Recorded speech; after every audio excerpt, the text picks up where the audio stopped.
Hello friends, ഇന്ന് ഞാനിവിടെ തയ്യാറാക്കുന്നത് പിസ്സ സോസാണ്. അതിലേക്കായിട്ട് ഞാനിവിടെ നല്ലോണം പഴുത്ത 4 തക്കാളി എടുത്തിട്ടുണ്ട്. അത് നമുക്കൊന്ന് ബോയിൽ ചെയ്യാനായിട്ട് വെച്ച് കൊടുക്കാം.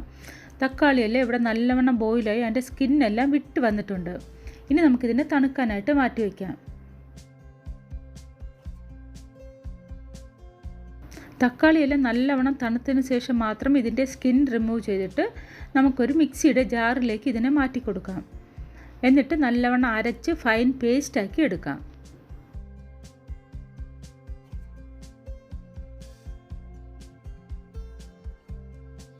അതിനുശേഷം ഞാനിവിടെ ഒരു പാൻ ചൂടാക്കാനായിട്ട് വെച്ച് കൊടുത്തു. അതിലേക്ക് 2 ടീസ്പൂൺ ഓയിൽ ചേർത്ത് കൊടുക്കാം. ഓയിലിൻ്റെ സ്ഥാനത്ത് നിങ്ങൾക്കിവിടെ ബട്ടറും ചേർത്ത് കൊടുക്കാവുന്നതാണ്.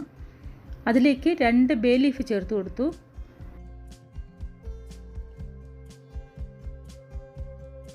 ഇനി ഇതിലേക്ക് 7-8ഓളം കുരുമുളക്, ഒരു 5-6 വെളുത്തുള്ളി അല്ലി ചെറുതായിട്ട് കട്ട് ചെയ്തിട്ട് അതുകൂടി ചേർത്ത് കൊടുത്തിട്ട് ഒന്ന് വഴറ്റി കൊടുക്കാം.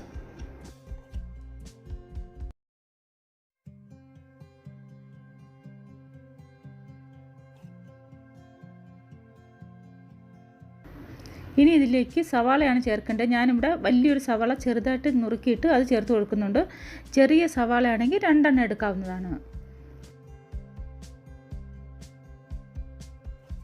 സവാള ചേർത്ത് കൊടുത്തിട്ട് ഒരു 3-4 മിനിറ്റോളം നല്ലവണ്ണം ഒന്ന് ഫ്രൈ ചെയ്തെടുത്തേക്കുക.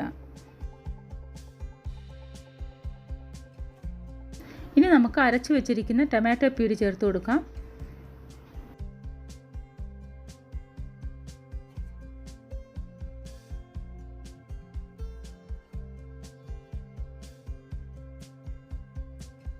ടൊമാറ്റോ പ്യൂരി ചേർത്ത് കൊടുത്ത് ഒന്ന് വഴറ്റിയതിന് ശേഷം മീഡിയം ഫ്ലെയിമിൽ വെച്ചതിന് ശേഷം അടച്ച് ഒരു 6-7 മിനിറ്റോളം ഒന്ന് കുക്ക് ചെയ്ത് കൊടുക്കുക.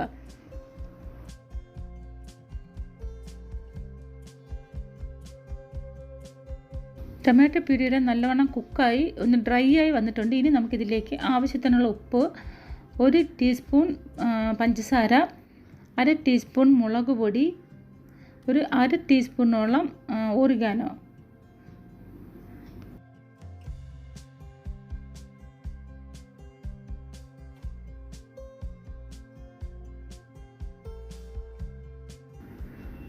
ഇനി നമുക്കിതിലേക്ക് 2 ടേബിൾ സ്പൂണോളം ടൊമാറ്റോ കെച്ചപ്പ് കൂടെ ചേർത്ത് കൊടുത്തിട്ട് നല്ലവണ്ണം ഒന്ന് ഫ്രൈ ചെയ്ത് കൊടുത്തേക്കുക.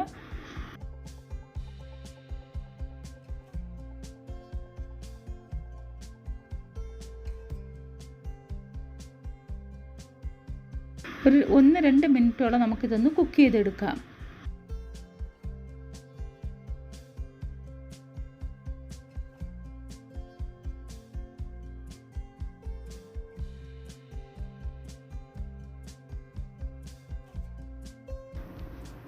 ഞാനിവിടെ ഫ്ലെയിം ഓഫ് ചെയ്തിട്ടുണ്ട്. ഇനി തണുത്തതിന് ശേഷം ഇതിൽ നിന്ന് ബേ ലീഫ് നമുക്ക് മാറ്റി കൊടുക്കാം. അതിന് ശേഷം ഒരു ജാറിലേക്ക് മാറ്റിയിട്ട് ഒന്നുകൂടി ഒന്ന് നമുക്ക് അരച്ചെടുക്കാം.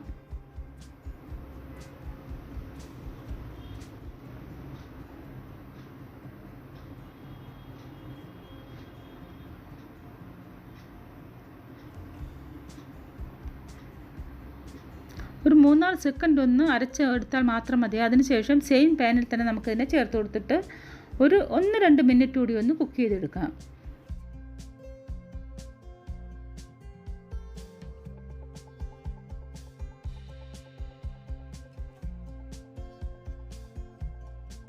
പിസ്സ സോസ് ഇവിടെ തയ്യാറായി കഴിഞ്ഞു. ഇനി നമുക്ക് തണുത്തതിന് ശേഷം ഇത് ഉപയോഗിക്കാവുന്നതാണ്.